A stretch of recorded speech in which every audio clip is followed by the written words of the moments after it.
Hey, I'm your host, Brother Michael Imhotep. Today is August 5th, 2018, and we are live tonight, Sunday, August 5th, 2018. We're live tonight. There's a lot going on.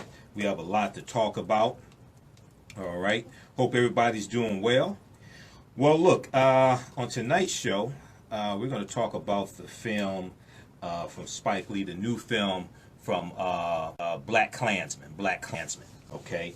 And I saw the film Black Klansman yesterday, Saturday, August 4th, at the DIA. There was a special screening in conjunction with the National Association for Black Journalists, their conference that was here in Detroit this weekend, and also the Charles H. Wright Museum of African American History, okay? So, I saw the film from Spike Lee. It's fantastic. It's based on a true story, based upon the story of Ron Stallworth, who was a police officer, Colorado Springs Police Department in Colorado, and he infiltrated the Ku Klux Klan. Okay, fantastic movie, fantastic story. So we're going to talk some about that on tonight's show. I'll give you some background information on Black Klansman, okay? And then also, we're going to be joined by Njia Kai.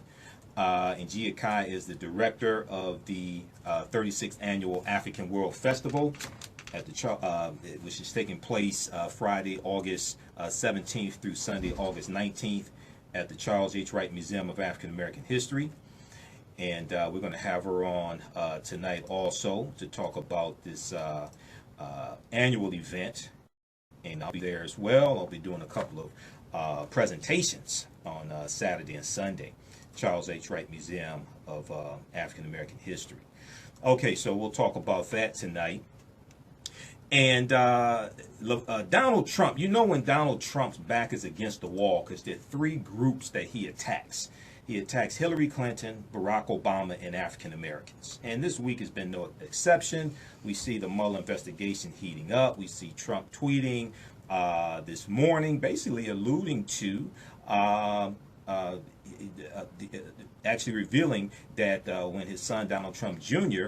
Had the meeting with the Russians January 9th, 2016, it was to get dirt on Hillary Clinton, which contradicts what the initial statement was coming from the Trump camp, because initially they said it was about adoption, which really deals with repealing the Magnitsky Act, okay? So we'll talk about Donald Trump and LeBron James. LeBron James was interviewed this past week by Don Lemon on CNN, and LeBron James said Donald Trump is using sports to divide us.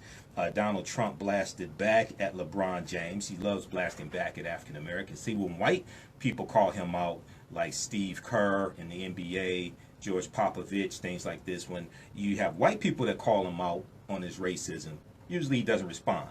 Remember at the, I think it was the BET Awards, and Eminem did a freestyle and totally torched Donald Trump? Not one tweet about that. See, Donald Trump does not go after white people like that when they tear his behind up. It's just African Americans, people of color, especially African Americans.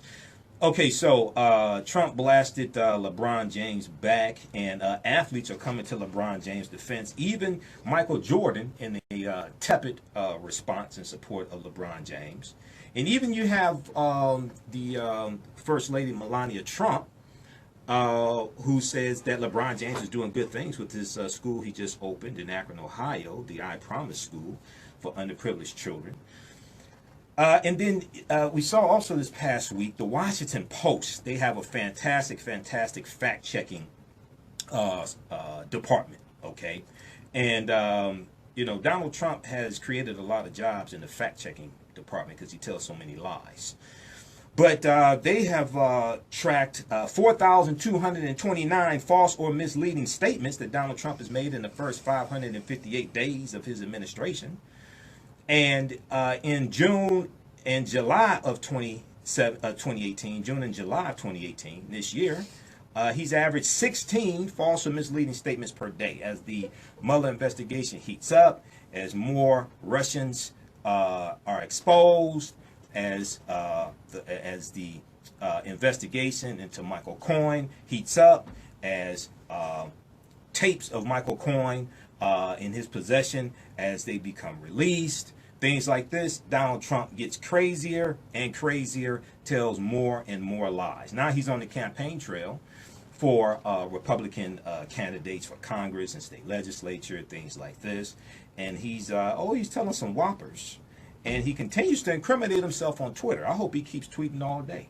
I hope he tweets 24 hours a day. He's incriminating himself on Twitter, and we found out in the past 2 or 3 weeks that Robert Mueller is investigating Trump's tweets, which are official statements from the president, as former White House Press Secretary Sean Spicer said during a press secretary briefing from the White House. She said these are official statements from the president. Okay, this is not just a random thought. No, these are official statements from the president. Okay, or as I call him, the first Russian president of the United States, because if you haven't figured it out now, you didn't read the New York Times article we talked about 2 weeks ago when we dealt with this Donald Trump a traitor. And you read the New York Times article that talked about how from the beginning, Trump was given, he was shown overwhelming evidence showing that Vladimir Putin had personally ordered complex cyber attacks to sway the 2016 American election. Don't take my word for it. July 18, 2018, read the article from the New York Times. From the start, Trump has muddied a clear message. Putin interfered. Big story from the New York Times. All the outlets picked it up. From the start, Trump has muddied a clear message. Putin interfered. July 18, 2018. Read this article from New York Times. It breaks down everything. And then you see why Trump does not denounce Vladimir Putin. You see why. Trump was shown, just for those who missed that show, we have it on our YouTube channel, Michael Imhotep. Our shows are there. We have audio podcasts, almost 900 audio podcasts at AfricanHistoryNetwork.com. Our audio podcasts on 6 different podcast platforms. They're going to be on Stitcher in a minute, because I contacted Stitcher this past week. But we're on blogtalkradio.com. We're on Castbox, iTunes, TuneIn.com, FM Player, and Acast, and we'll be on Stitcher probably this week sometime. 2 weeks before his inauguration, this was January 6, 2017, Donald Trump was shown highly classified intelligence indicating that President Vladimir V. Putin of Russia had personally ordered complex cyber attacks to sway the 2016 American election. The evidence included texts and emails from Russian military officers and information gathered from a top secret source close to Vladimir Putin, who had described to the CIA how the Kremlin decided to execute its campaign of hacking and disinformation. Read that full article. It breaks down all this stuff. Okay, so we'll talk about some of Trump's false and misleading statements. 4,229, averaging 16 a day. This is unprecedented. This is unheard of. Then also, in the news this past week, and we posted about it on our Facebook fan page, the African History Network, South Africa is going to amend its constitution to begin redistribution of land from white colonizers to black African owners. Okay, South Africa is going to amend its constitution to begin redistribution of land from the white colonizers there in South Africa to the black African indigenous population, the rightful owners of the land. TheGrio.com had a big article about that. We'll talk about that on tonight's show also. Very, very important, because the colonizers should go back to where they came from. And then, last week we talked about, let's see, was it last week or the week before? I think it was last week, yeah. We talked about the significance of the date July 27th, 1974. The significance of the date July 27th, 1974. See, that's the date that the House of Representatives began the impeachment process of one Richard Nixon. July 27th, 1974. Very, very important date in history. And then We know it was August 9th of 1974 that Richard Nixon became the first sitting U.S. president to resign from office. August 9th, 1974. See, we're going to have a real history lesson tonight, because as Watergate prosecutor Nick Ackerman stated this past week, now you see Nick Ackerman on MSNBC. I like Nick Ackerman. This guy, man, this guy is deep. He's brilliant. Okay? Nick Ackerman was a White House prosecutor. He knows more, a Watergate prosecutor. He knows more about Watergate than most of the people calling in to the radio shows, running their mouths every week and every day. He said history is repeating itself with the Mueller probe. He said, now this is not me saying this, even though I've said it before because I study history. He was there. Nick Ackerman was there. Nick Ackerman has forgotten more about Watergate than most people will ever know in their life. He was there. Nick Ackerman, TheHill.com has an article. Nick Ackerman, former Watergate prosecutor, said, quote, history is repeating itself, end quote, with the Mueller probe. When you look at the articles of impeachment drawn up against Richard Nixon, the first article of impeachment was obstruction of justice. It wasn't the Watergate break-in, June 17th, 1972. That's when the Watergate break-in took place. It wasn't the crime, it was the cover-up. It wasn't the crime, it was the cover-up. It was obstruction of justice. The second article of impeachment was abuse of power. And Nixon resigned from office before he was put on trial. And Democrats were in control of the House of Representatives and the U.S. Senate. And it was Republicans that went to Nixon and said, we've seen the evidence against you, and basically you're going to be found guilty in the U.S. Senate. And he resigned from office. Midterm elections are coming up November 6, 2018. When you see this movie Black Klansman, and you see the clip of Donald Trump in the film commenting on what happened August 12, 2017 in Charlottesville, Virginia at the Unite the Right rally, and you see the clip of the real David Duke echoing and agreeing with Donald Trump's comments, right? Because this movie is coming out on the 1-year anniversary of the Charlottesville, Virginia rally and the attack that took place and the killing of Heather Heyer. When you see this movie, and I saw it yesterday, it's going to drive African Americans to the polls to vote in midterm elections, because it ties all this stuff together. It's a deep film. Okay? So we're going to talk about some of the history of Watergate tonight as well, because a lot of people don't understand that history. All right? And the People's History and Culture teaches them how to deal with the problems of the past and the present and the future to meet the needs of the community. The People's History and Culture is not designed to be escapism and try to metaphysically transport yourself to 3000 BC in ancient Egypt. A People's History and Culture is designed to teach you how to deal with the problems of the past, in the present, and the future to meet the needs of the community. Now, on the African History Network show, we focus on educating, empowering, and inspiring people of African descent throughout the diaspora and around the world. Because right now it's correct wrong behavior. What you do for yourself, what you do to yourself, and what you allow other people to do to you and get away with is based upon what you think about yourself. What you think about yourself is based upon what you have been taught about yourself. What you've been taught about yourself is based upon everything you've read, heard, and seen about yourself. So when you control the radius of a man's thoughts, you can control the circumference of his actions, because the mind can't do or teach what it doesn't know. We do with a number of different topics here on the show. We do with current events, history, politics, education, economic empowerment, entrepreneurship, relationships, love, sex, health issues, and much, much more.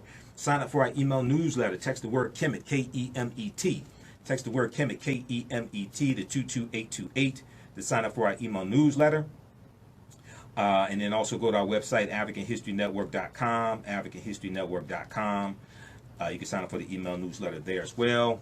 All of my DVD lectures are there also. You can order those, and we have a special promotion on the online courses that I teach. 10 online course bundle pack on sale, $60, regularly $130. It includes understanding the transatlantic slave trade, what they didn't teach you in school, ancient Kemet, the Moors, and the Ma'afa Understanding the Transatlantic Slave Trade, what they didn't teach you in school. So that sale's going on for a few more hours. AfricanHistoryNetwork.com. Okay, so a lot of people don't understand what politics is. Follow us on our Facebook fan page, the African History Network. We're broadcasting there. The African History Network. Follow us, share that. A lot of people don't understand what politics is. Politics is the legal distribution of scarce wealth, power, and resources, and the writing of laws, statutes, ordinances, amendments, and treaties, their adoption, interpretation, and enforcement.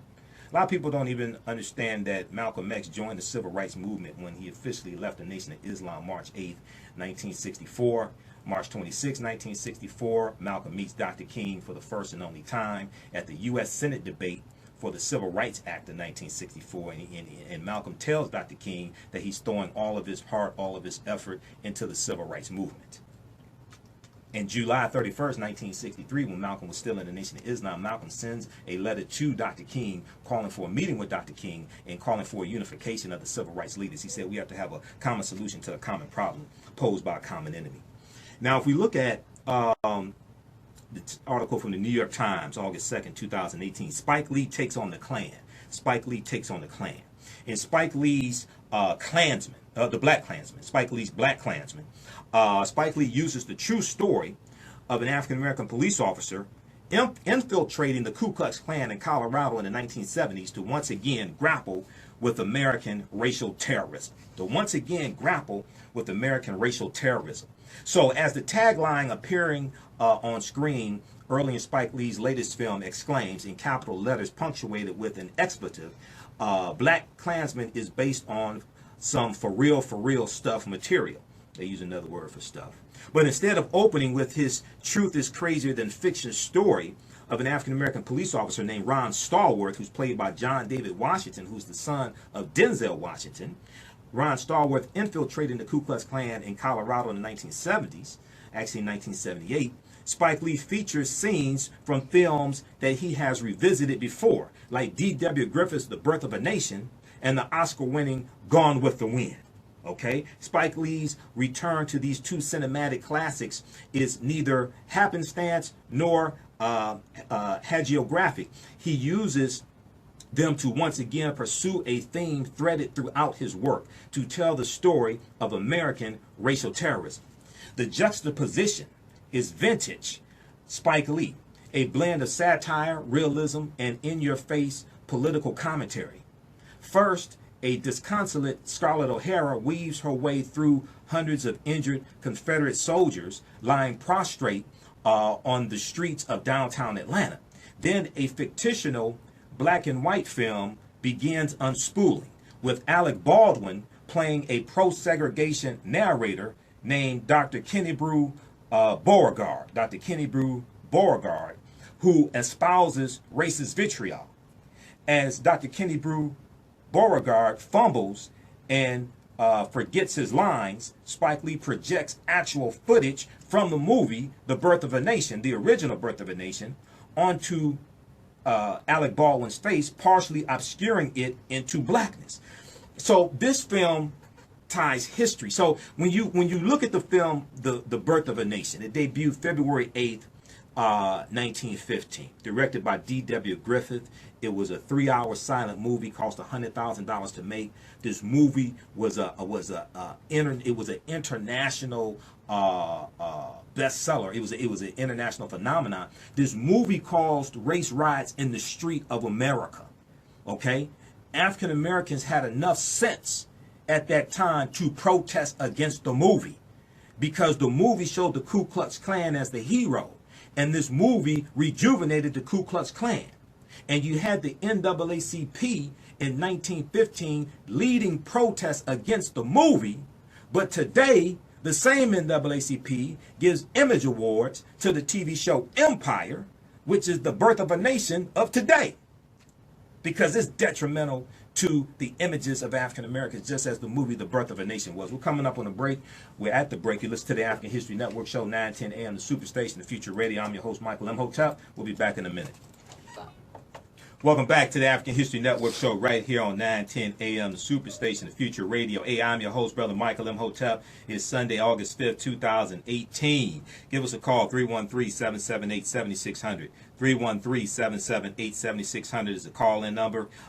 In this segment here, we're talking about the film Black Klansman. Black Klansman, directed by Spike Lee. I saw it yesterday at the DIA, Detroit Institute of Arts here in Detroit. So on advanced screening, it debuts officially Friday, August 10th. This needs to be the #1 movie this coming weekend. Make sure you go out and see it opening weekend. Oh, by the way, I forgot to tell you, Spike Lee was at the screening also. Spike Lee and John David Washington were in Detroit. They were at the Detroit Institute of Art yesterday. So after they screened the film, they did a Q&A session. So I forgot to tell you, Spike Lee was there also. It was fantastic. Okay, well, we got on Facebook, we have Cecilia, we have Janice, we have Dawn. How's everybody doing? Follow us on our Facebook fan page, The African History Network, The African History Network. You can watch us live there. Okay, so the film The Black Klansman is based upon the real-life story of an African-American police officer, actually the first African-American police officer in the Colorado Springs Police Department in Colorado. And he infiltrates the Ku Klux Klan. His name is Ron Stallworth. He has a book coming out called Black Klansman, and it's about his life, it's about this story. And what he does is he calls the Ku Klux Klan, he calls them on the phone, he arrested the white man on the phone, and he builds a bond with them, and then he works with a white partner, a white police officer who's his partner, who pretends to be him when he meets with them face to face. And this is how he infiltrated the Ku Klux Klan. Okay, it's a very deep movie. I don't want to give too much of it away. But if we go back and look at this article from New York Times, Spike Lee takes on the Klan. In Black Klansman, Spike Lee uses the true story of a black police officer infiltrating the Ku Klux Klan in Colorado in the 1970s to once again grapple with American racial terrorism. So the film The Birth of a Nation is important in this movie. You see the character of David Duke. You see it, and you'll see a ceremony of them initiating new members into the Ku Klux Klan. And the white police officer who is pretending to be Ron Stallworth, he gets initiated into the Ku Klux Klan. Okay, and then after this initiation, you're going to see them watching the film The Birth of a Nation, sitting there cheering on the Ku Klux Klan, sitting there eating popcorn, right? So the movie The Birth of a Nation is based upon a novel called The Klansman. The Klansman. And the novel was written by a man named Thomas Dixon, okay? So the novel comes out before the movie. The movie The Birth of a Nation debuted February 8th, 1915. February 8th, 1915, okay? And the year before the film, so you have to understand context and the climate. And I've done a lecture called Empire Strikes Black, the Propaganda of the Media. Empire Strikes Black, the Propaganda of the Media. And in this presentation, you know, I deal with negative stereotypical images of African Americans, the origins of them, how to fight back, things like this. I talk about the TV show Empire, but I deal with the movie The Birth of a Nation and deal with a lot of history. Okay, so the Birth of a Nation came out the year which was the 50th anniversary of the end of the Civil War, which ended June 2nd, 1865. We know the South is destroyed, and this is one of the reasons why they showed the film, a clip of Gone with the Wind in the film also, Black Klansman, all right? So the South is destroyed, and the film The Birth of a Nation takes place during slavery, Civil War, and Reconstruction. Reconstruction is that period of time, 1865 to 1877, okay? And the South is bitter after the Civil War. The South is destroyed after the Civil War. The film The Birth of a Nation deals with a family, a white family of slave owners in Piedmont, South Carolina. And on this plantation, the slave owner is a benevolent slave owner, and the slaves on the plantation are basically looked at like extensions of the family. And they dance for their slave master, they entertain them, they love their slave master. This is in the movie. all the negative stereotypical images of African Americans are depicted in the movie. Okay, the pickaninnies, the coons, the mammies, all this stuff is all depicted in the movie. The prominent roles of African Americans in the film are really white people in blackface. In the movie, the white people in blackface, and everything is good on the plantation. Then the Civil War comes, destroys their way of life. Then after the Civil War, then you have this. You have the carpetbaggers come in, and you have a group of Negro Union soldiers, right, who come in and basically take over the town and oppress the white people, push them around. They show African American congressmen, depict them as being savage, show them in the hall, show them actually in a session in Congress eating chicken, eating fried chicken. They dehumanize and vilify them. The movie The Birth of a Nation is on YouTube. You should watch it sometime. Watch it tonight, tomorrow. It's 3 hours. It's a silent movie. You need to watch it in parts. But it's critical in understanding history. And it's critical in understanding this film. And understanding today. Okay? And we have to know, we have to understand what you do for yourself, what you do to yourself, and what you allow other people to do to you and get away with is based upon what you think about yourself. What you think about yourself is based upon what you have been taught about yourself. What you've been taught about yourself is based upon everything you've read, heard, and seen about yourself. Okay?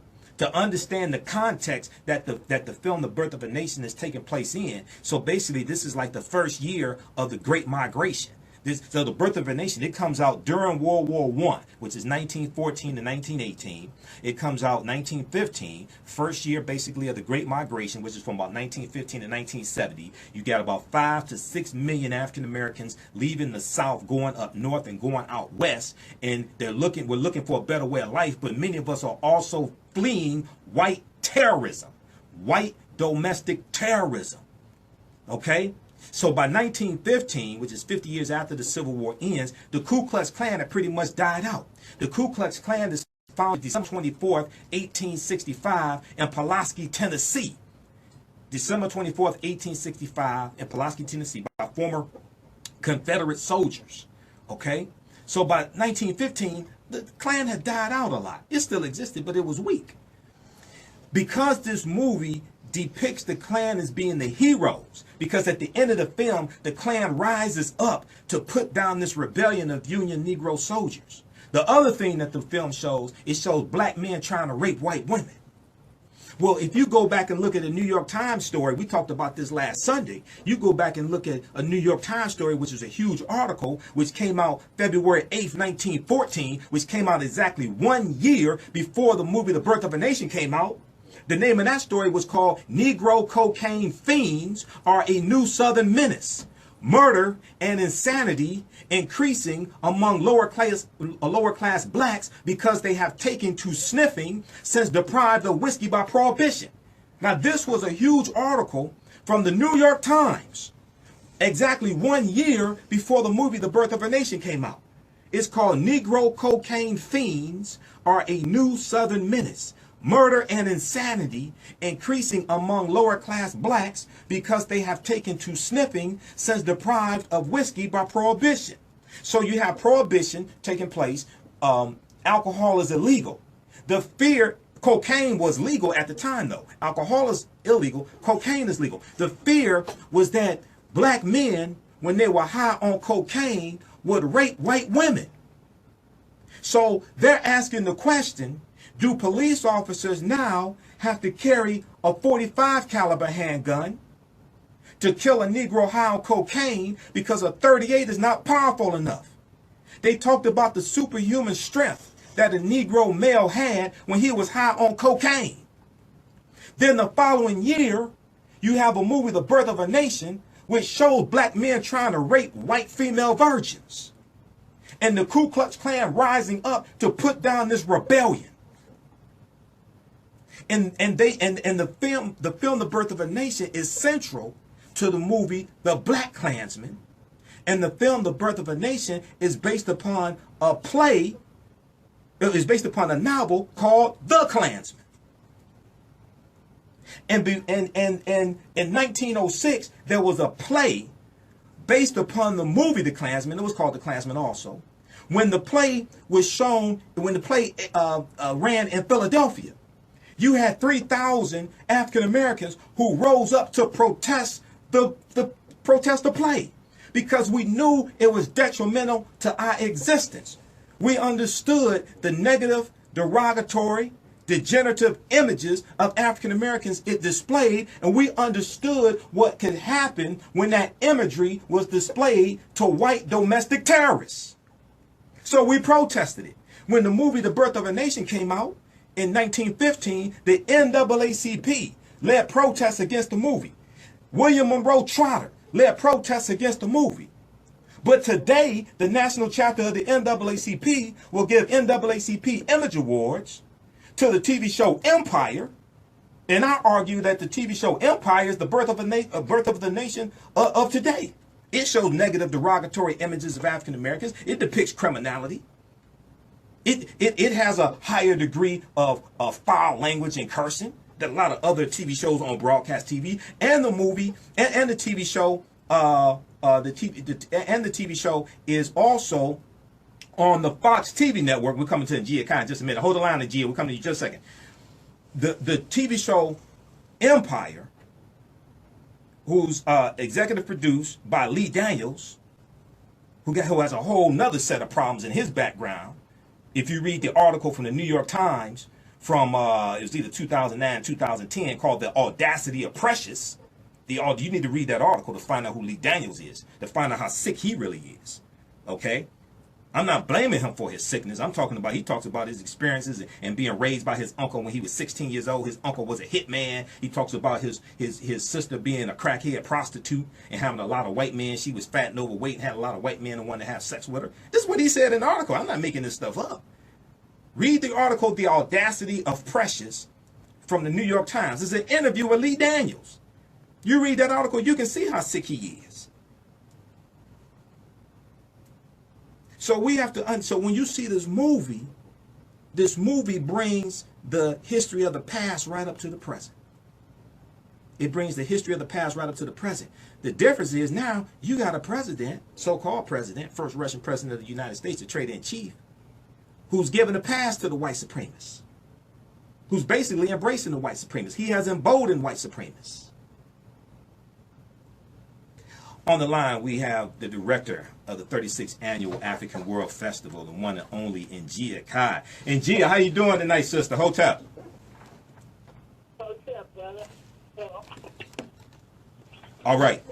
Oh, yeah, I got you. Okay, cool. All right, good. Well, we know it's that time of the year coming up.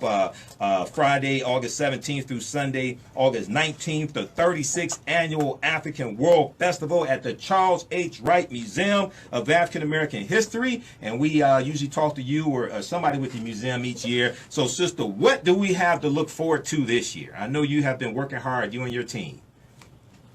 Well, it's true. We are working overtime now, but it's just a week or so more away. Yes. And we're looking forward to another dynamic event. The festival in its 36th year is quite phenomenal right there, that the Charles H. Wright Museum of African American History right here in Detroit has been able to sustain this event and maintain it as a free admission event for 36 whole years. That's been quite a feat. The event is, as you said, Friday through Sunday, August 17th through 19th. It's 11 a.m. to 11 p.m. each day. Admission is free and open, and we invite everybody to come and have a taste of the past right here in Detroit on the grounds of the Charles H. Wright Museum in the Cultural Center of Detroit at Warren and Brush. Absolutely. Well, it's free all 3 days. You have entertainment, you have vendors, you have people coming from around the world. You have vendors from around the world. You have vendors from the continent of Africa. You can get authentic African clothing there as well, jewelry, all different types of things like that. So what are some of the highlights this year? And what's the theme for this year? You have a theme each year. What's the theme for this year? Exactly. This year we're kind of riffing off the energy that was really enhanced by the film Black Panther this year. Wakanda forever. And forever. A fictitious place forever, but in the spirit of it, I'm in agreement. Mm-hmm.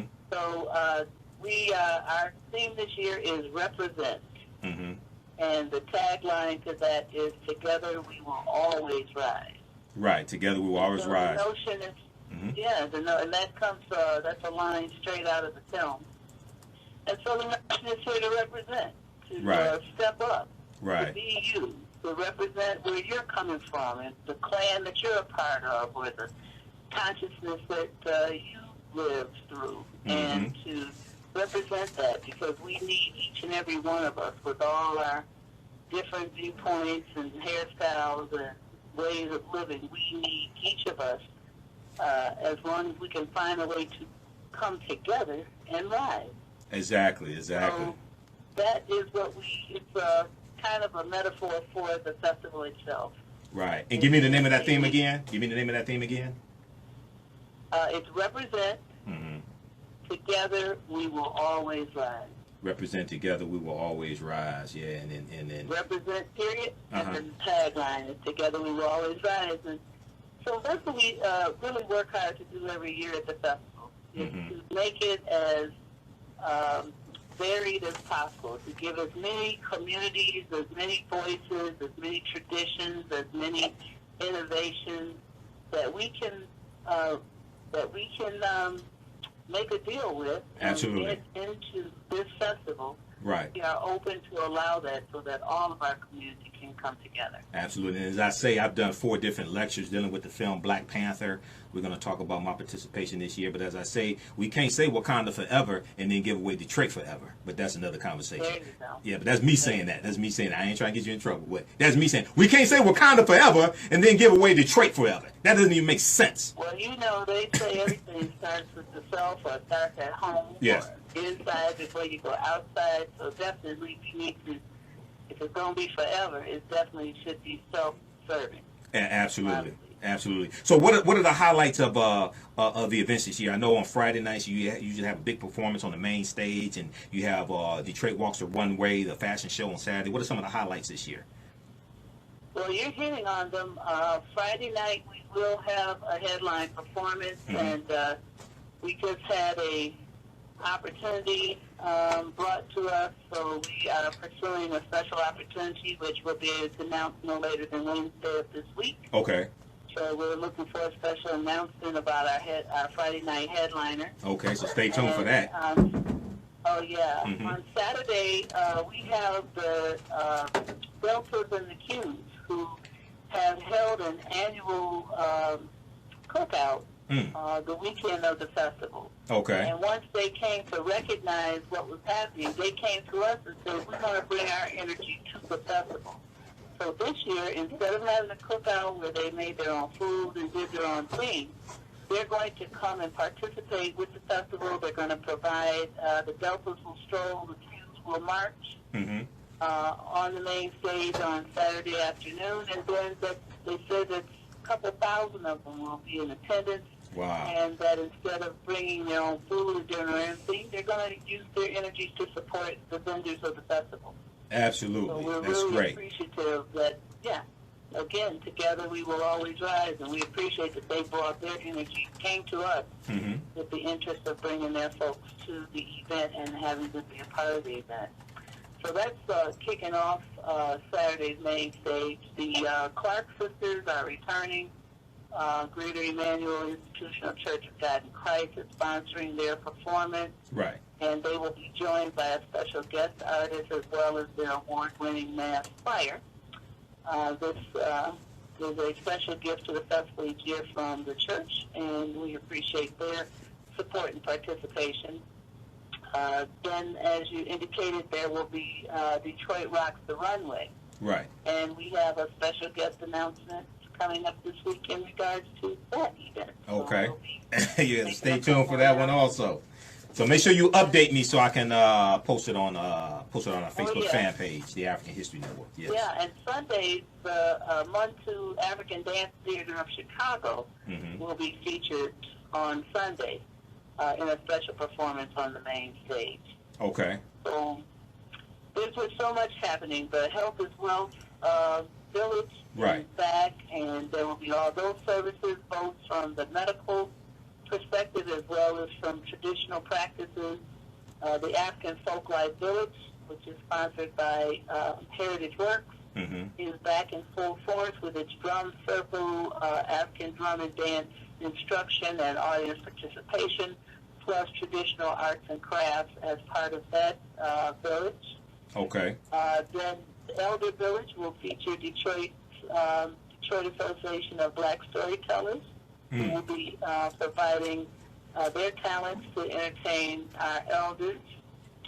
We have 150 marketplace vendors in our international marketplace and in the Festival Food Village. And this year we have an East African, a West African, 2 Caribbean, 2 African American soul food vendors, as well as 2 natural food vendors, besides several snack and specialty vendors. So the food village will be chock full of a diaspora of tastes, and we're really excited that we've been able to really encircle our world this year with the food. And let me just say this, a lot of times people say, well, I can't find African American owned businesses. I can't find African American owned businesses.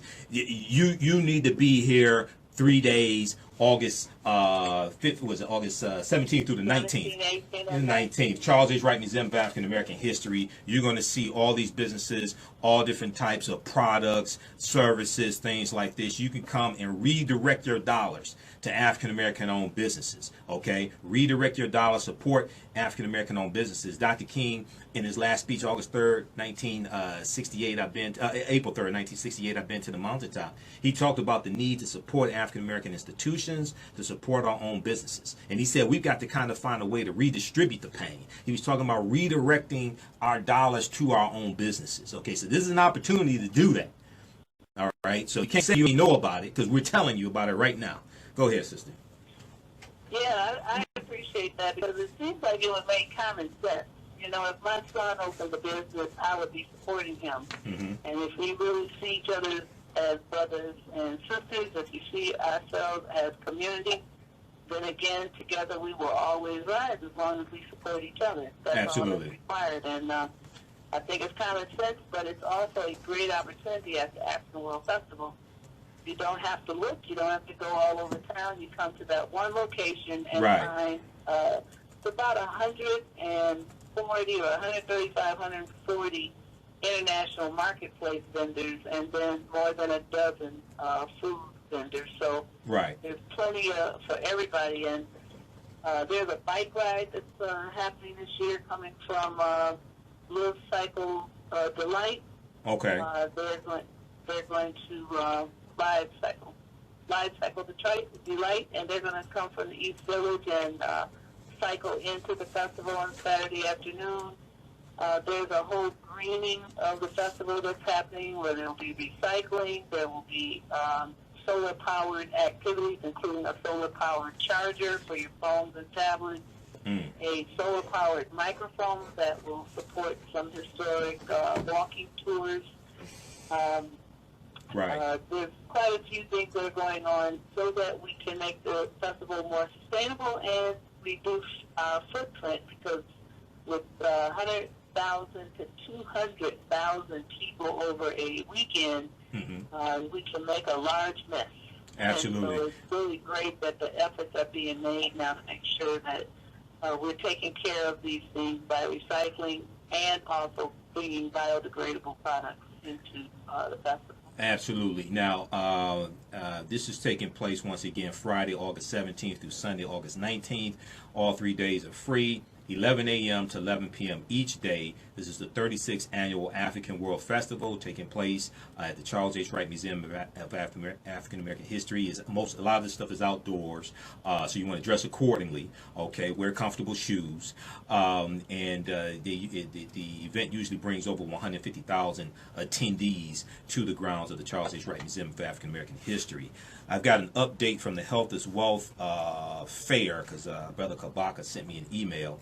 But before I go to that, now I'm doing 2 workshop/presentations, one Saturday and one Sunday, inside in the classroom, down a lower level in the classroom. And I'm doing Saturday. I'm doing it's 5 p.m. to 7 p.m. both days. Saturday, my presentation is a Black Panther analysis, African culture, history, and Afrofuturism. A Black Panther analysis, African culture, history, and Afrofuturism. And I deal with the film Black Panther, deal with themes from it. I deal with the African cultural influence in the film. I deal with African history, all of that. It's a deep, deep movie on multiple levels. But to understand the movie, you have to understand African history, African culture, spiritual systems, and you have to understand the history of the Black Panther comic book. So I researched the history of the Black Panther comic book. I read over 100 articles dealing with the film Black Panther. I wrote 2 articles on the film. I've seen it twice. So when I deal with this film, one of the things I do, Sister Njia, I deal with what the word Wakanda means, because Wakanda, even though it's a fictitious nation, is not a made-up word. A lot of people don't know what the word Wakanda means. And then the second day, Sunday, on Sunday, 5 p.m. to 7 p.m., I'll deal with lessons from the film Black Panther. Lessons from the film Black Panther. Economic empowerment, political empowerment, and how to Wakanda to vote. So I take themes from the film and relate that to our condition here and show you examples, actual examples of us fighting back. And so I do what we can actually take away from the film and use also. So that's and I'll have information on my website about that as well. That's Saturday and Sunday, 5 p.m. to 7 p.m. both days, in one of the classrooms, lower level. Do we know which classroom yet? I believe it's going to be 104, but let's check the website and make sure that we're correct. Okay. All right, we'll check. And I have it on my website, AfricanHistoryNetwork.com, AfricanHistoryNetwork.com. We'll have the information there. Let me just give this update on the Health is Wealth Pavilion, and then I want you to talk about the need for volunteers, because I think you still need volunteers. Absolutely. Operation Health is Wealth Health Fair will be running all 3 days, August 17th through the 19th, 11 a.m. to 10 p.m. on the corner of Brush and Warren Avenue. Okay, the corner of Brush and Warren Avenue. This year, we will be adding a holistic approach to the treatment of the whole African being, B-E-I-N-G, taking into account the post-traumatic slave syndrome disorders and the medical community effects on the Africans' emotional, physical, mental, and spiritual healing, rather than just the physical symptoms of a disease in our community. We'll have our traditional health screenings, which we have done the last 2 years, which will include but not limited to hypertension, diabetes, high cholesterol, STDs, etc. The traditional health fair is co-hosted by the following nursing organizations: Black Nurses Association Detroit chapter, Black Nurses Rock Detroit chapter, Chi Eta Phi Nursing Sorority, Mary Mahoney Professional Nurses Association, Minority Association of Advanced Practice Nurses, Big Sisters of Nursing, The Future of Healthcare. That's the organization also, The Future of Healthcare. We will also have healthcare educational programs and demonstrations, superfoods preparations and demonstrations workshops, and more information is coming. So check my website, AfricanHistoryNetwork.com, for updates. They have me moderating one of the panel discussions also. I'm not sure which day yet. Okay, go ahead, sister. Talk about the need for volunteers. We got about 3 minutes before the break.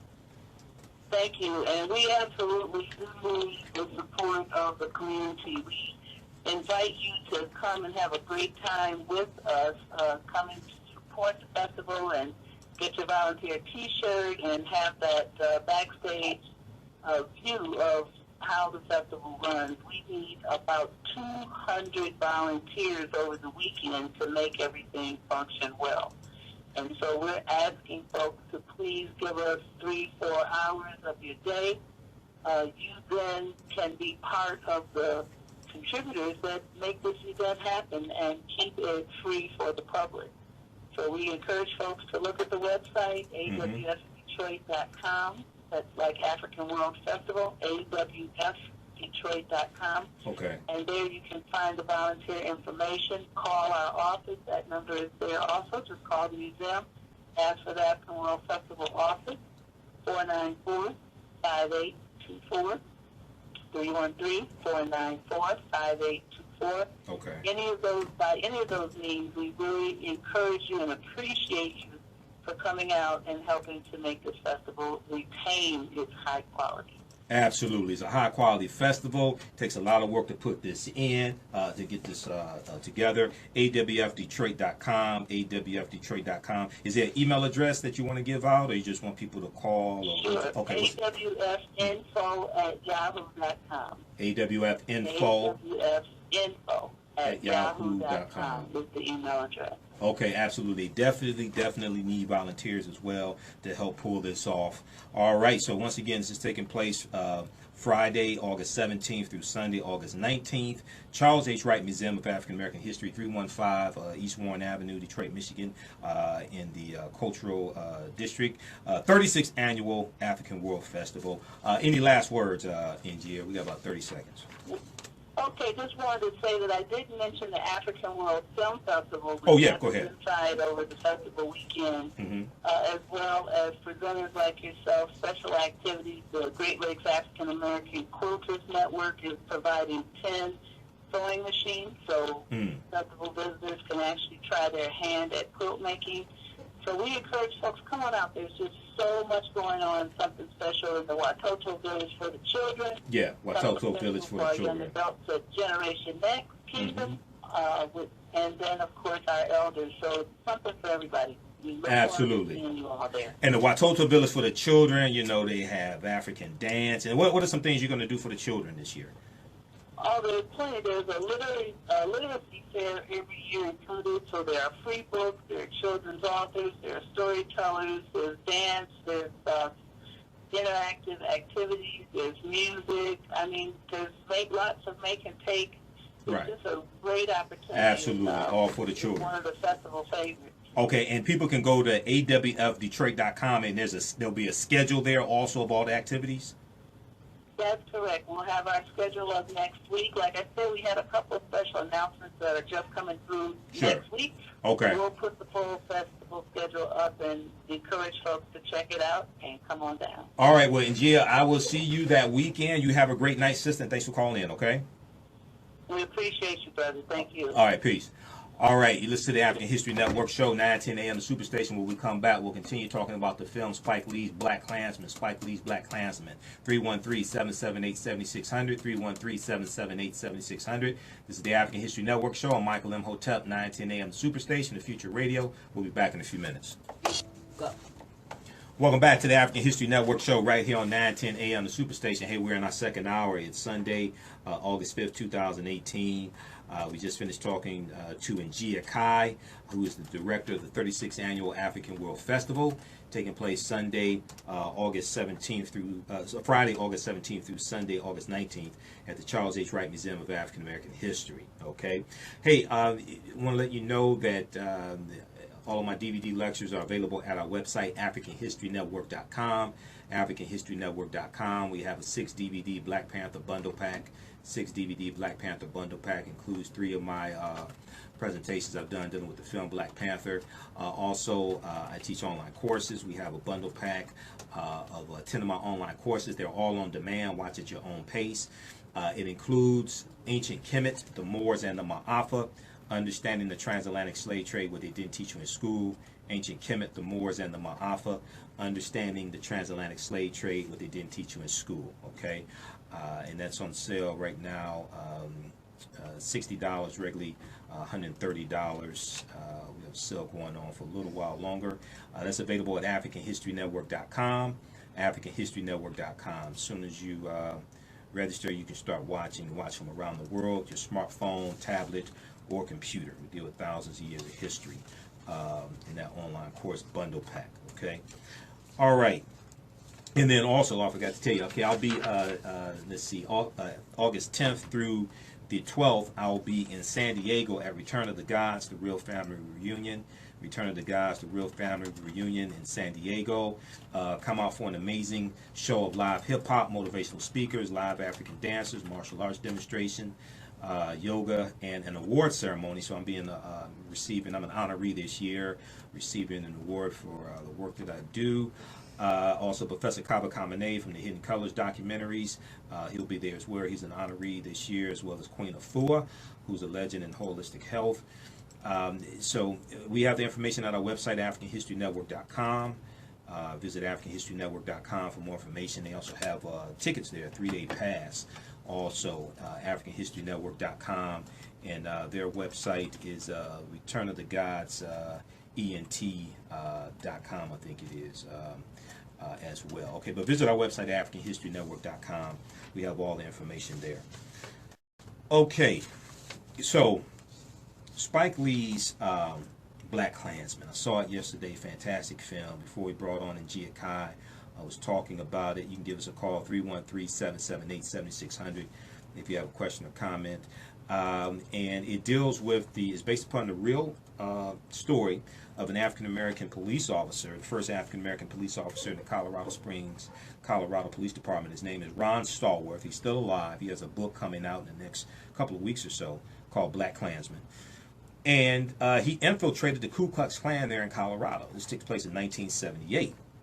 Okay, and one of the things they show in the film are excerpts of the movie The Birth of a Nation, which rejuvenated the Ku Klux Klan, and it's central to the movie. Okay, also in the film you have a scene where the Colorado State Black Student Union at the college there, the Black Student Union, brings in Kwame Ture, formerly Stokely Carmichael, to do a speech to the students there at the Black Student Union. That's a very, very powerful scene.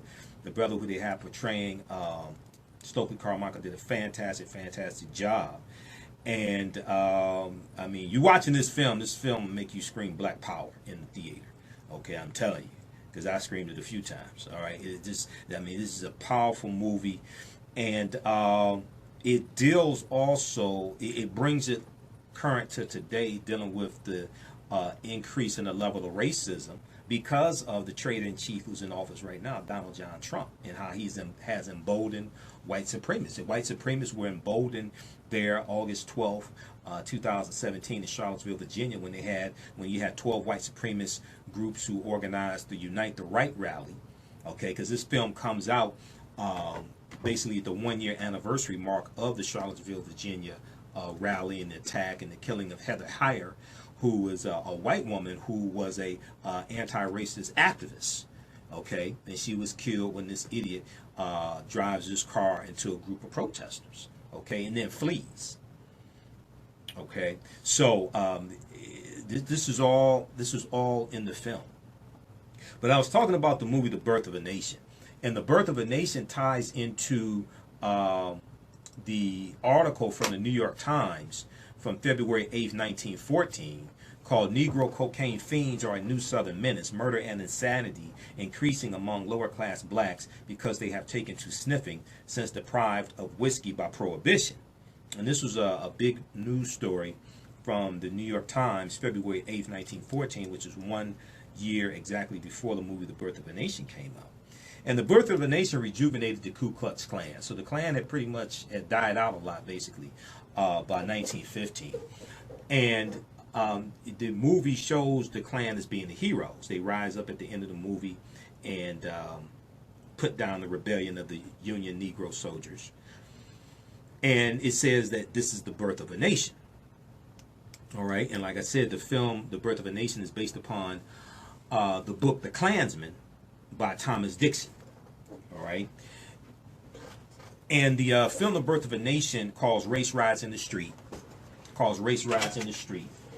And we had sense enough to protest this.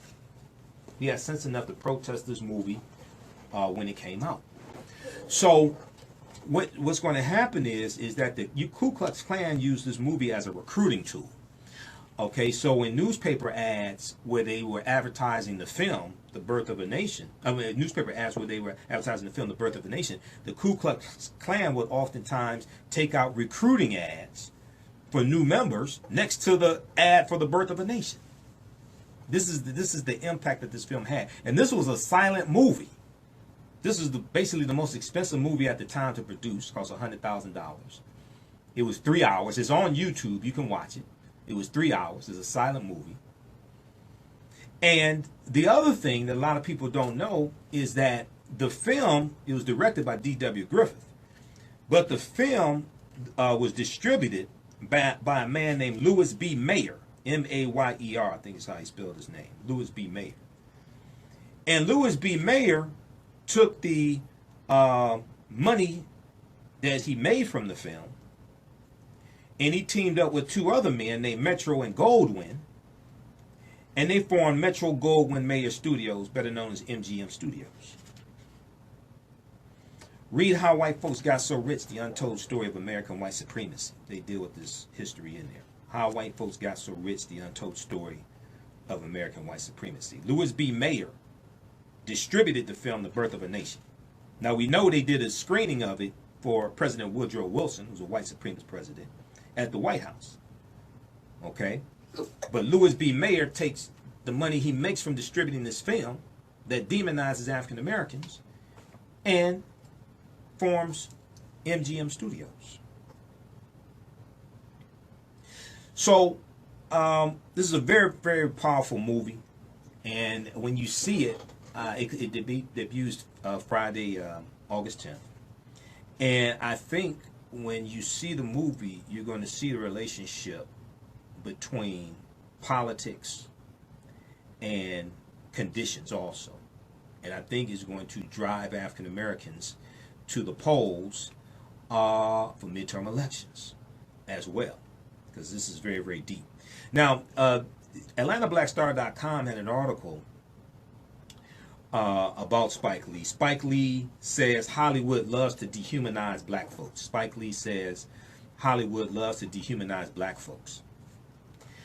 And they're talking about this film, Black Klansman, starring John David Washington, son of Denzel Washington, who did a fantastic job in this movie, by the way, John David Washington. He portrayed Ron Stallworth, all right? The police officer Ron Stallworth.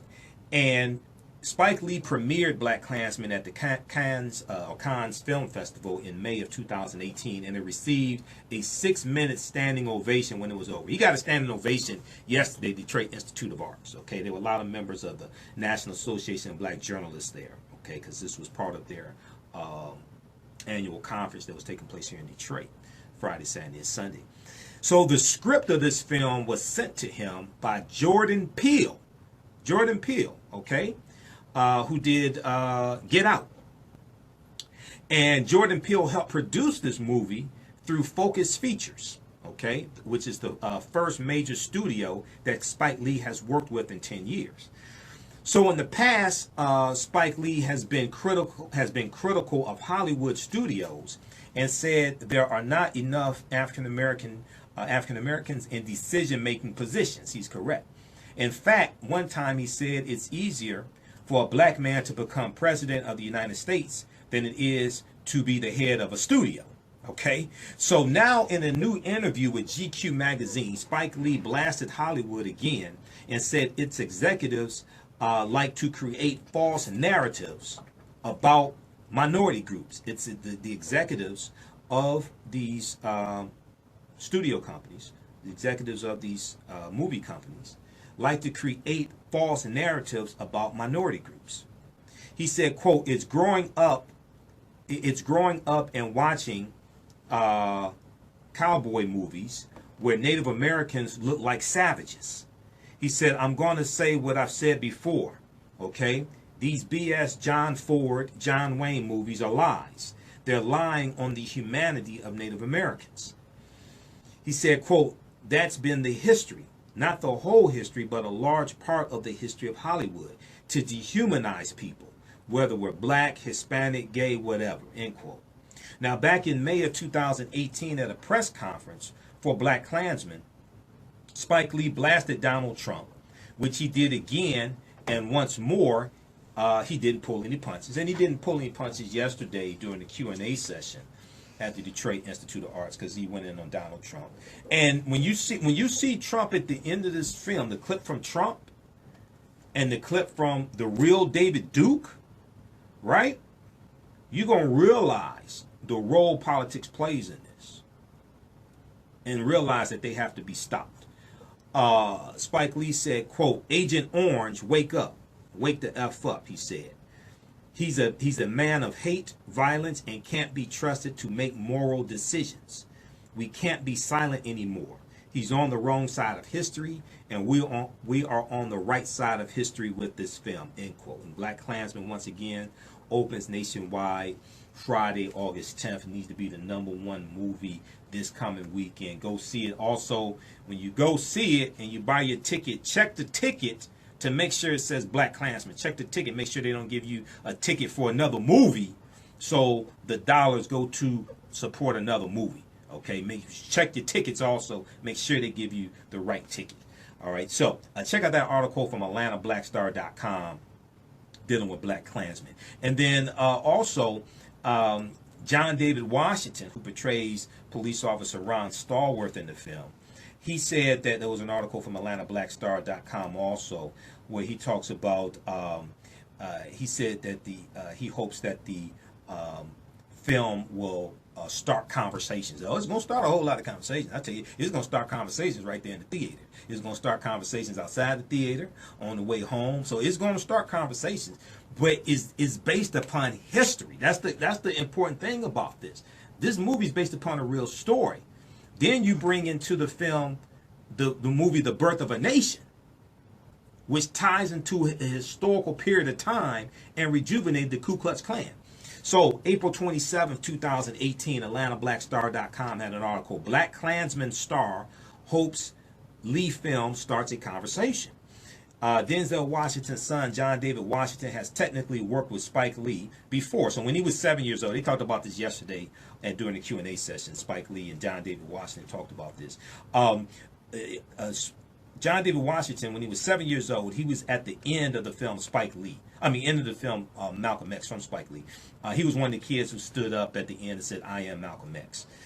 So the younger Washington is now getting his own chance to star in Spike Lee's joint Black Klansman, which CinemaCon attendees got a sneak peek of Wednesday afternoon at the Focus Features luncheon. This was back in April.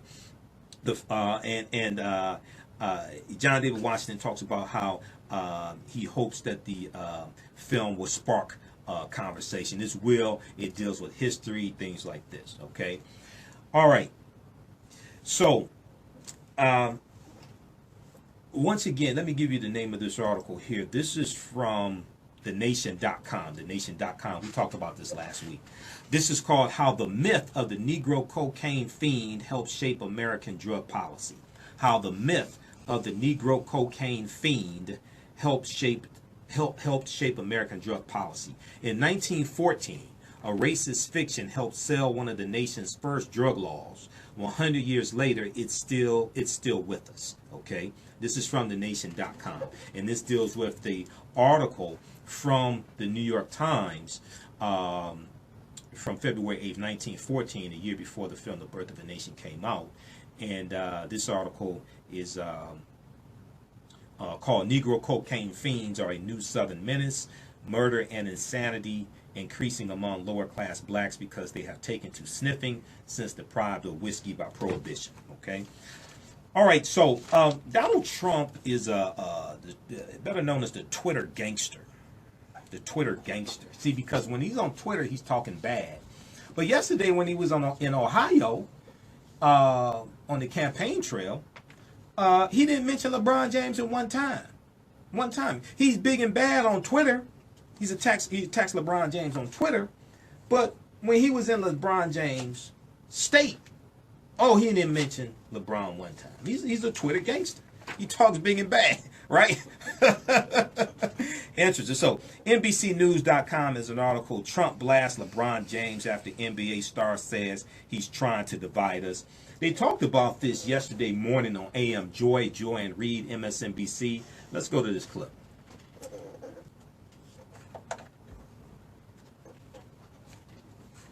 Everything from low unemployment. Okay, we want to play the AM Joy clip. Huh? I only got one clip. Huh? That was this clip? That's the other clip. Yeah, I only got one clip in the email. There's 2 clips in the email. Put me back on the air. Okay, we're gonna get the clip from AM Joy queued up in just a second here. And in this clip here, LeBron James says Trump is using sports to divide us. That's from AM Joy Saturday morning, Joy and Reed. So LeBron James says Trump is using sports to divide us. And LeBron was interviewed by CNN's Don Lemon, okay?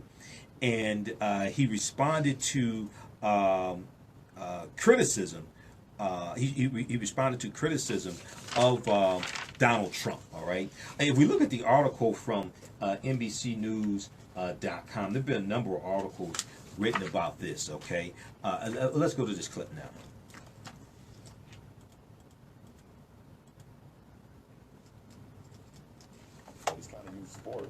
To kind of divide us, and that's something that I can't relate to, because I know that sport was the first time I ever was around someone white, you know, and I got an opportunity to see them and learn about them, and they got an opportunity to learn about me, and we became very good friends. And I was like, oh wow, this is all because of sports. And sports has never been something that divides people. It's always been something that brings someone together.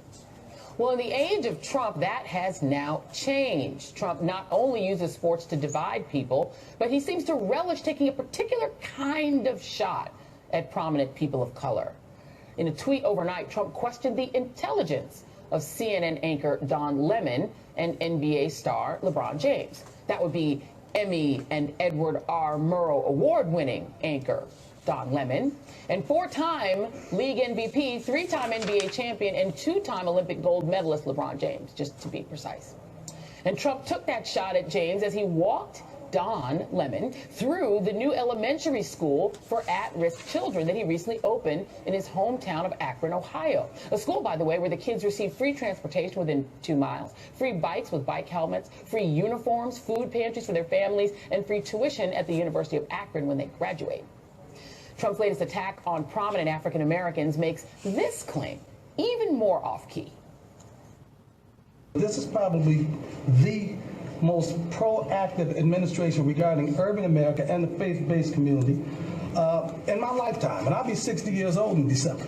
To be honest, this is probably going to be and I'm going to say this at this table, the most pro-black president that we've had in our lifetime. Joining me now is Terrence Moore, sports contributor for Forbes.com. Pause it right there. And Tim Wine. Pause it right there. Okay, we're going to go back to that clip in just a second. So that was Pastor Darrell Scott. Okay, and I'm not sure the name of his church is probably Sunken Place First Baptist Church, something like that. I forgot the name of his church. Watch the clip when he says that. Okay, watch the clip and look at the facial expressions of the other pastors around him. Most of them are not nodding their head in agreement.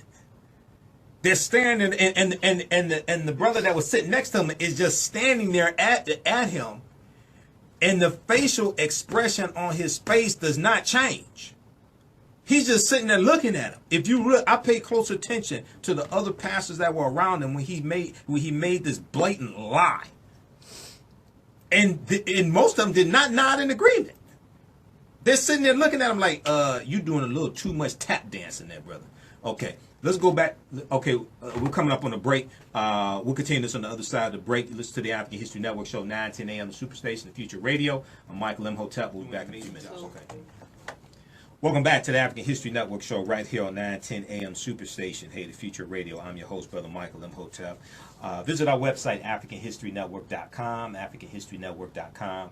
If you like this type of information, you can also donate to the African History Network, PayPal.me, PayPal.me, / the AHN show, PayPal.me / the AHN show. Okay.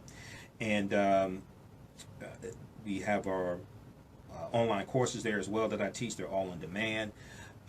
It includes Ancient Kemet, the Moors, and the Ma'afa, Understanding the Transatlantic Slave Trade, what they didn't teach you in school, Ancient Kemet, the Moors, and the Ma'afa, Understanding the Transatlantic Slave Trade, what they didn't teach you in school. All right, and this is a 14-hour, 7-session online course that I teach. It's all on demand. Go at your own pace. The 10-course bundle pack includes Great African Women in History, the Mothers of Civilization.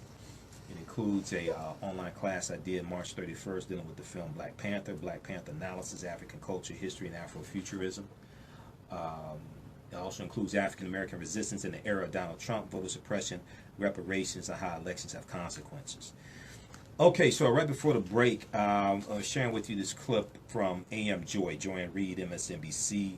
LeBron James says Trump is using sports to divide us. When Trump is backed up against the wall, when things are not going well for him, there are three groups he attacks. He attacks Barack Obama, Hillary Clinton, and African Americans. and he definitely attacked African Americans this past week. Let's go back to this clip.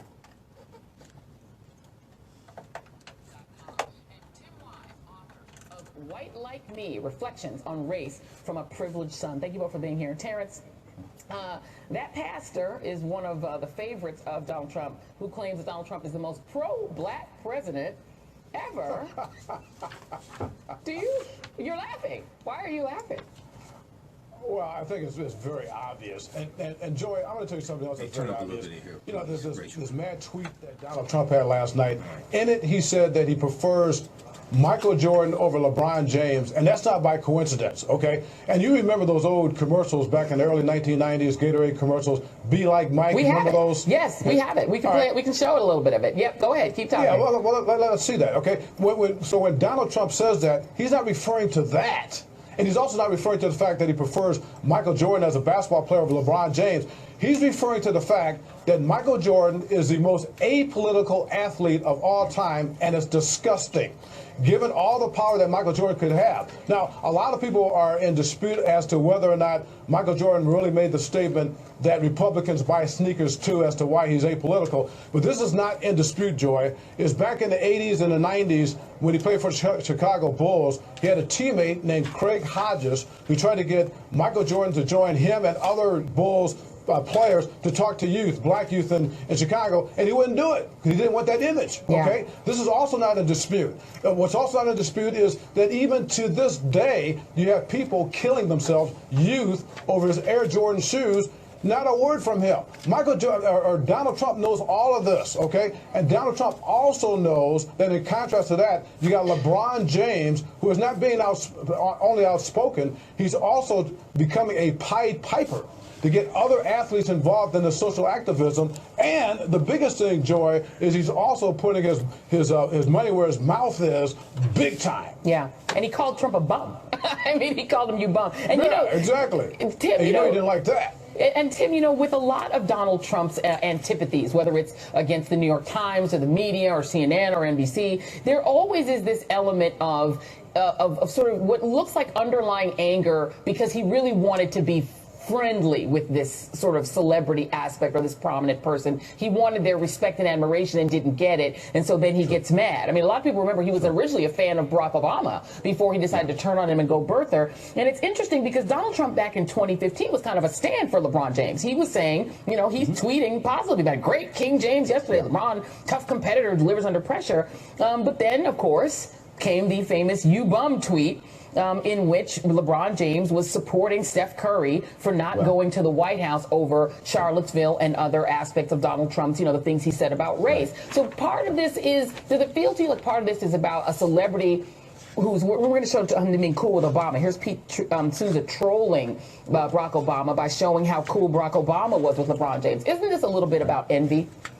Well, it is partly that, but let's not pretend it's just that. It's also about race and playing to a base of supporters who appreciate it when he attacks black people who make more money than they do. And here's why I say that. There are a lot of people who criticize Donald Trump, including in the world of sports, including white head coaches like Greg Popovich in San Antonio, like Steve Kerr with the Warriors, like former coach of the Pistons, Stan Van Gundy. They all went in on Donald Trump and, frankly, used language and critiques that were far more biting than the things LeBron has said, and yet Donald Trump says nothing about white coaches in professional sports who criticize him, because why? That doesn't really pay the same cachet with his base as attacking black folks, whether it's Colin Kaepernick and NFL players who were taking a knee, or whether it's white NBA, or whether it's people like LeBron in the NBA. So I think we have to recognize there's a very deliberate pattern, and also notice the kind of critique.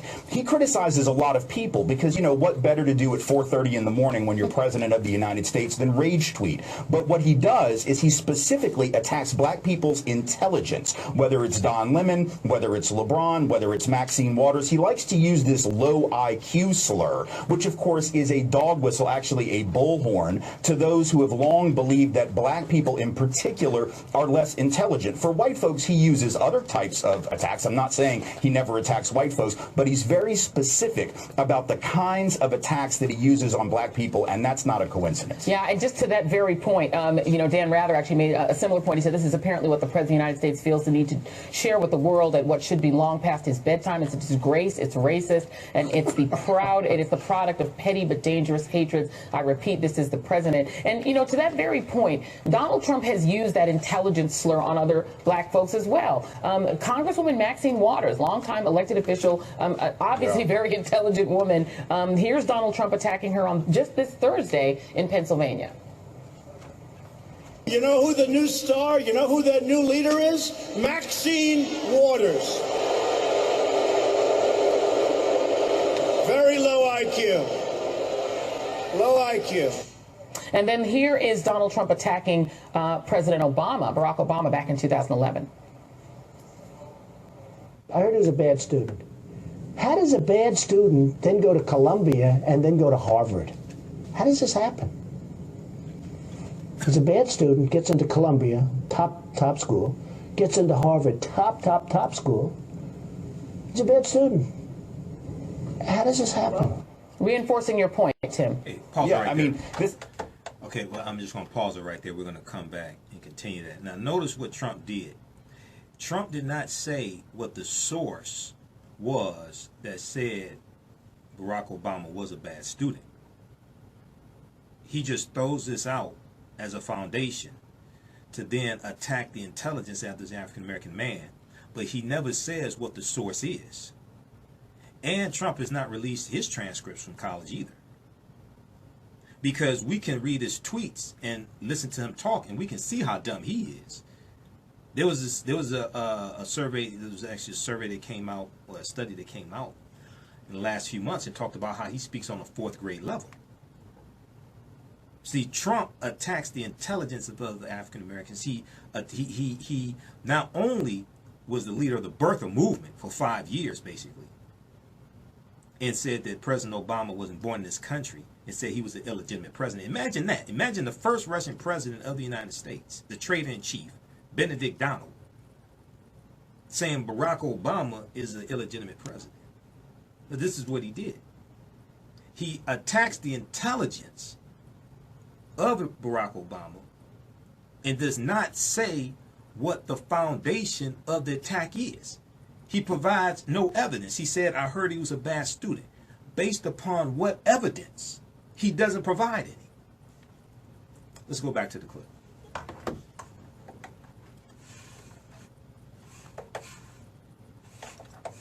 Review, they don't give that stuff out just for the hell of it. You know, Donald Trump has always realized that he himself, you know, got into Penn because a dean or something felt sorry for his dead brother and allowed him to transfer from Fordham or whatever. He didn't get in the traditional way at an Ivy League school himself. So this is a lot of projection on his part. He is constantly claiming that black people don't really deserve what they have. And in the case of the attacks on ball players, the message to his base is, how dare these wealthy, powerful black people criticize the country, the president of the country, because for black people who have been successful to do so is seen by a lot of white folks on the right as ungrateful. Of course, when rich white people like Donald Trump criticize America in front of Vladimir Putin and the press, or criticize America on the campaign trail with a slogan like "Make America Great Again," which by definition suggests that America sort of sucks at present, that's apparently okay. But God forbid a black person take a knee in protest of racism in the justice system, because then they're being ungrateful.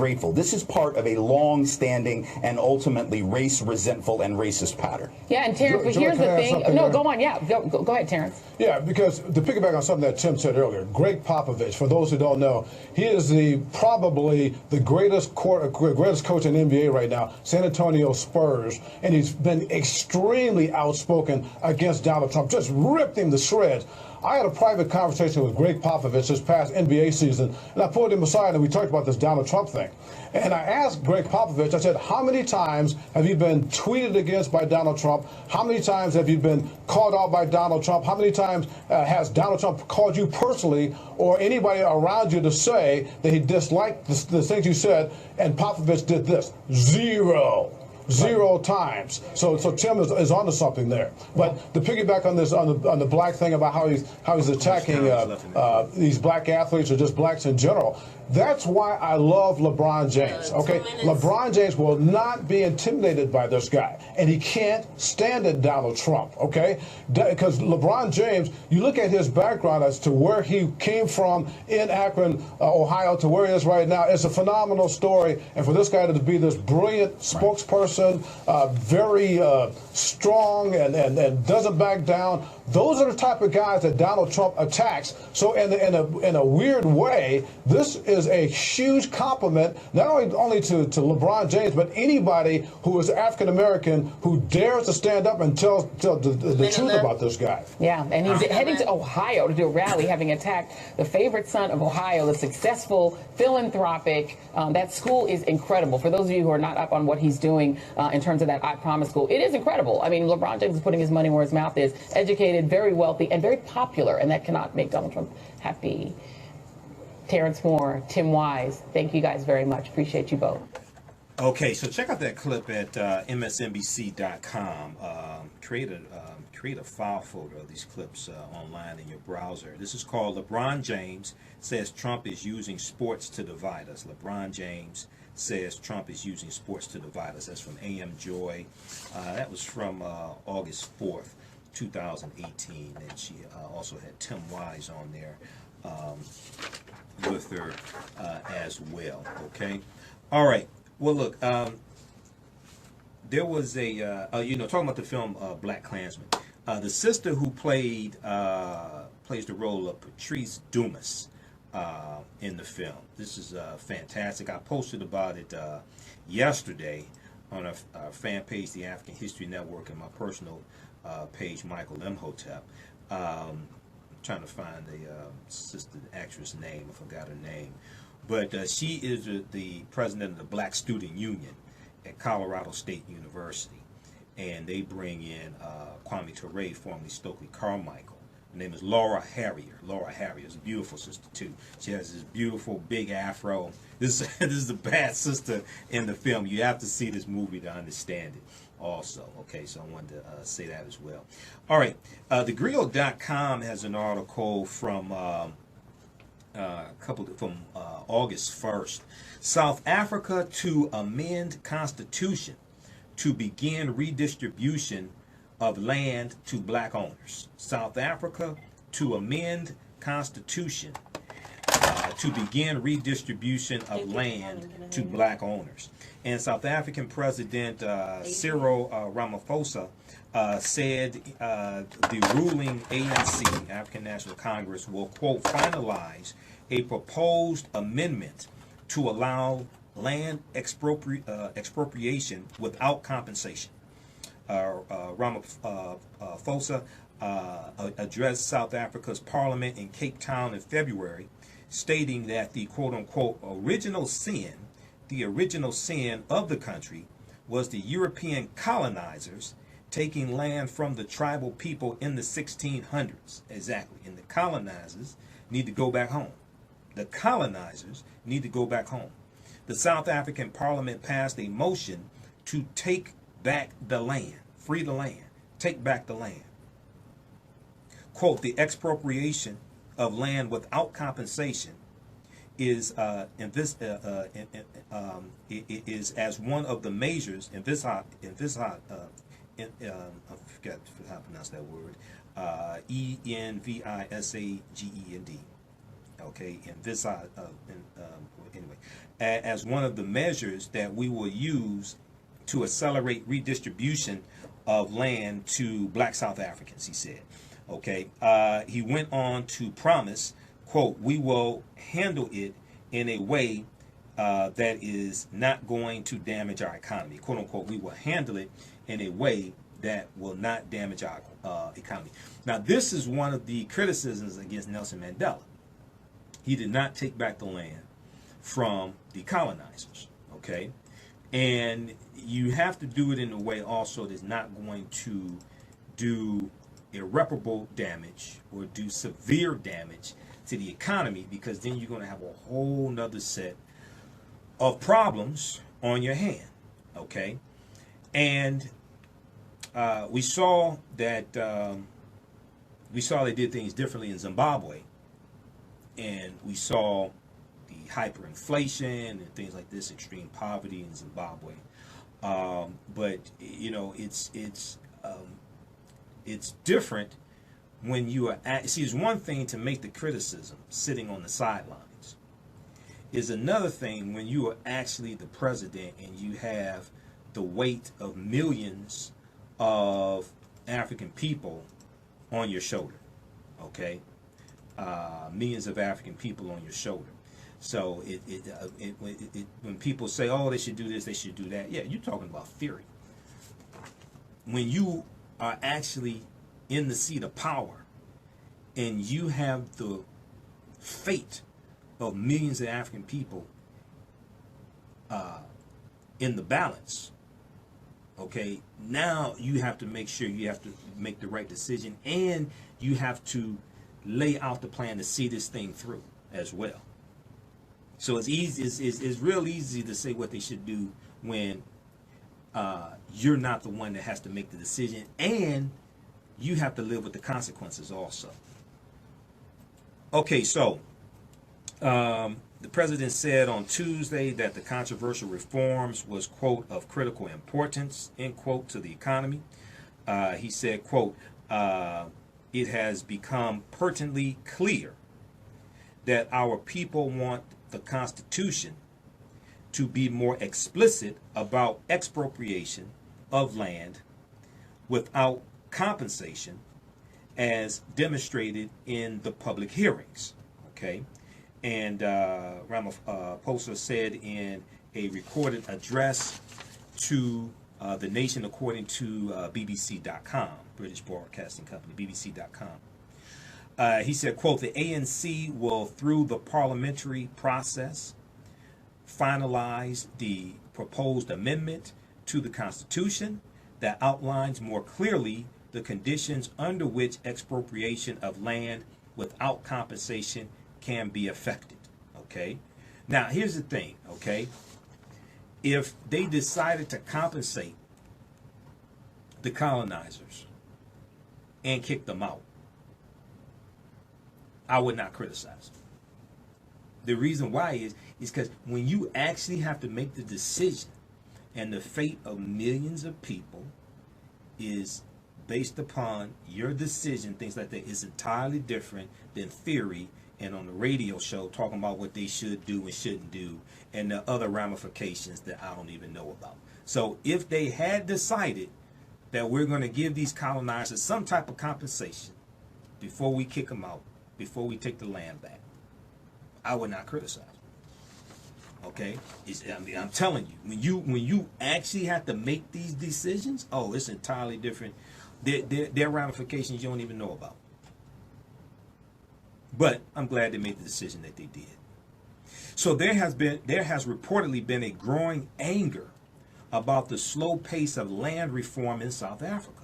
According to multiple reports, the country's white minority has a disproportionate hold over land, especially the most fertile lands. Critics fear that expropriation could lead to land grabs, like the land grab that happened in this country in the 1600s, stealing the land from Native Americans and indigenous African people. However, Ramaphosa said it had become, quote unquote, patently clear that the people want the Constitution to be, quote unquote, more explicit on the matter. He said, we call on all South Africans to work with us on developing a social compact for economic inclusion, economic growth, and jobs for all. Now, around 10% of land in white ownership has been transferred to black owners, black South Africans, since the end of apartheid, which is only a third of the ANC's target. As noted by Reuters.com, public news outlet, many investors are concerned that the ANC's reforms could be detrimental to the economy.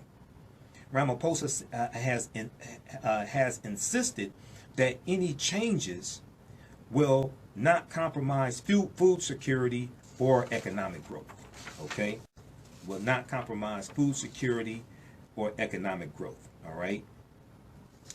Okay, so check out this article, thegrill.com, South Africa to amend constitution to begin redistribution of land to black owners. All right? Very, very important. And that's envisaged. That's the name. That's the, I think that's how you pronounce it. Envisaged. Okay. July 27th, 1972. Okay. Oh, I'm sorry, 1974. July 27, 1974. The House of Representatives begins the impeachment process of one Richard Nixon. Oh, how history repeats itself. Okay, so on this day, History.com has a good article about this. House begins impeachment of Nixon. On this day, July 27, 1974, the House Judiciary Committee recommends that America's 37th president, Richard Nixon, be impeached and removed from office. The impeachment proceedings resulted from a series of political scandals involving the Richard Nixon administration that came to be collectively known as Watergate.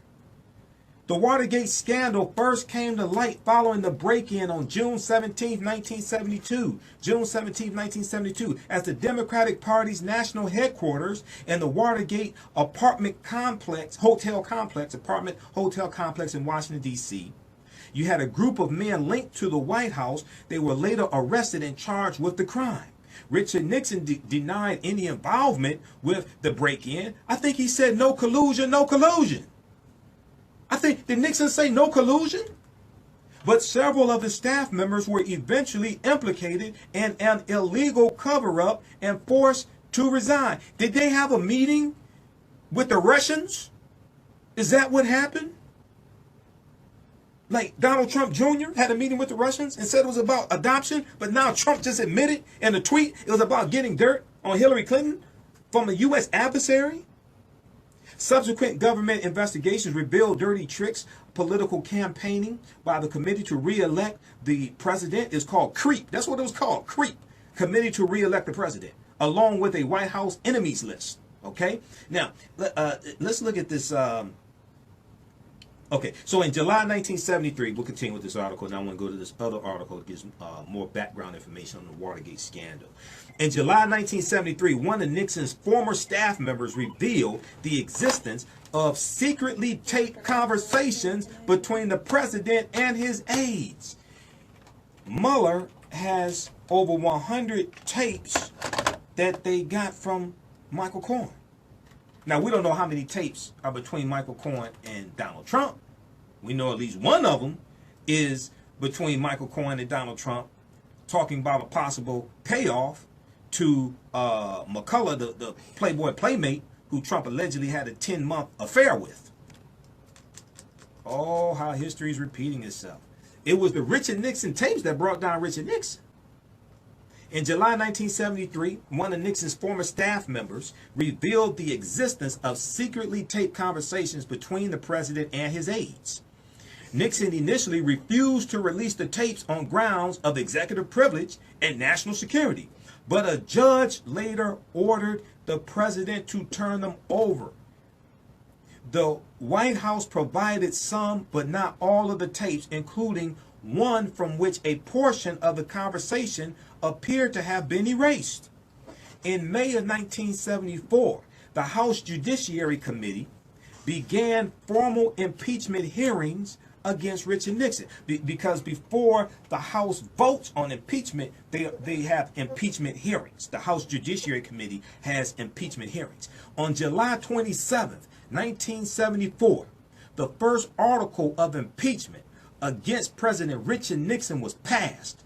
Two more articles for abuse of power and contempt of Congress were approved on July 29th and July 30th, 1974.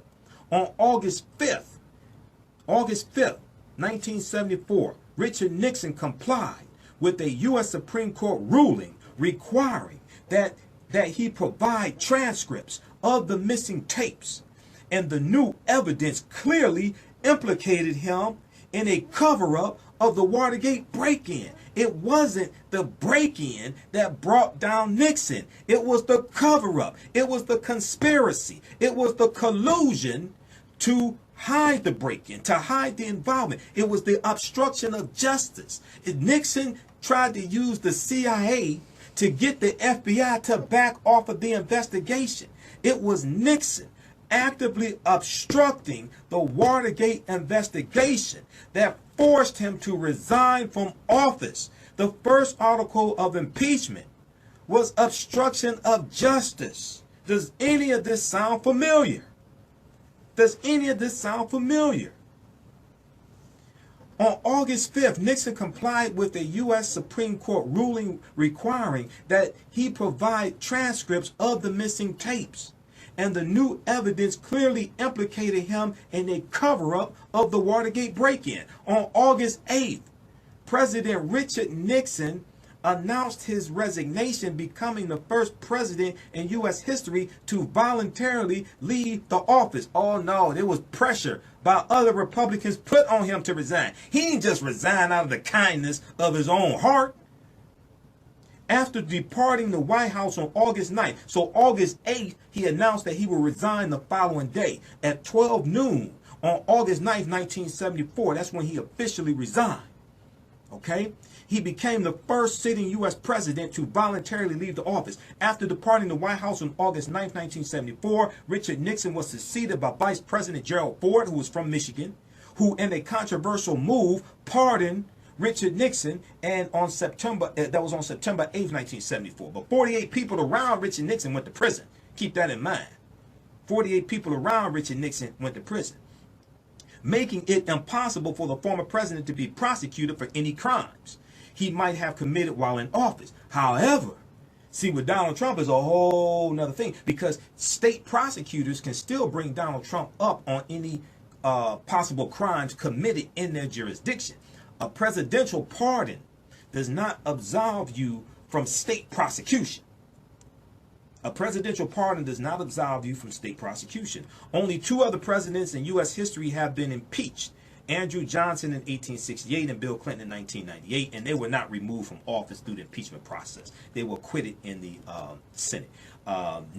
Clinton was impeached December 19th, 1998. You can read about that at history.com also.